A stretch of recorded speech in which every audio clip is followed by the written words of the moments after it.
पाकिस्तानच्या कराची शहरातून असे भयानक कांड समोर आले की जे ऐकून तुमच्या तळपायाची आग मस्तकात जाईल। या धक्कादायक घटनेने जगभरात मोठी खळबळ उडाली आहे। घडलेल्या घटनेनुसार पाकिस्तानाच्या कराची शहरात वजीर आणि रियाज व 27 हे दोघे मित्र एका कब्रस्तानात कबरींना पाणी द्यायचे काम करायचे। हे दोघे बाहेर गावाहून येथे कामासाठी आले। मागील 10 वर्षापासून हे दोघे कराची येथील कब्रस्तानात कबरींना पाणी द्यायचे काम करायचे। कब्रस्तानात गाडल्या जाणाऱ्या महिला व मुलांना बघून त्यांच्या मनातील वासनेचा किडा वळवळ करू लागला। तेव्हा वजीरा नावाच्या मुलाने रियाजला सांगितले की का नाही आपण असे करू की जेव्हा एखादी मुलगी किंवा महिला या कब्रस्तानात गाडली जाईल तेव्हा आपण त्यांची कबर खोदून आपल्या शारीरिक गरजाची पूर्तता केली तर। रियाजने सुद्धा या गोष्टीवर वजीराची साथ दिली। तोही हो म्हणाला। तेव्हा 8 वर्षापूर्वी त्यांनी या गोष्टीला सुरुवात केली। तेव्हा त्यावेळेस ती साधारण 17-18 वर्षाची असले।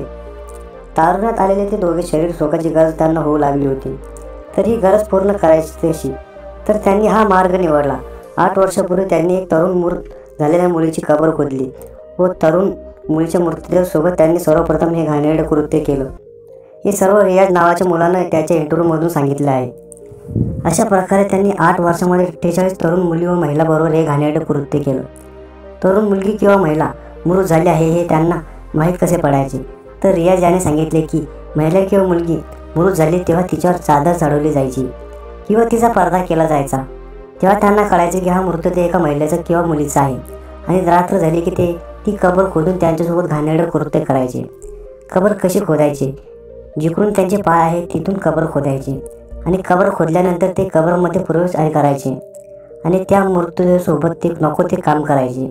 अशा प्रकारे त्यांनी कबरीमध्ये घुसून तब्बल 48 महिलांबरोबर असे कृत्य केले आहे।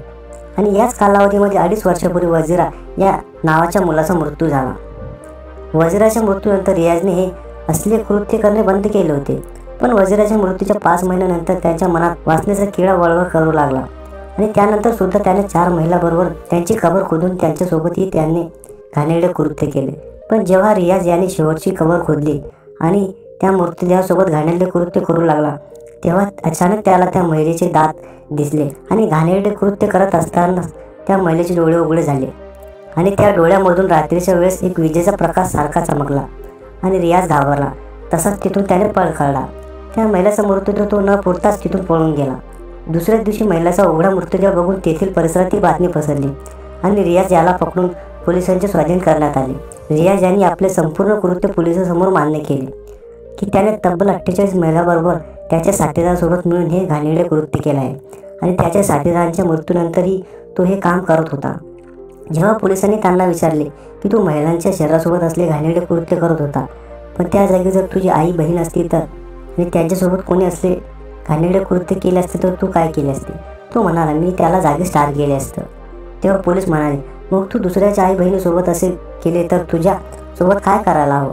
तो म्हणाला मला जी शिक्षा भेटेल ती मी भोगायला तयार आहे, पण माझ्या मते अशा विकृत माणसाला फक्त फाशीची शिक्षा द्यायला हवी। धन्यवाद।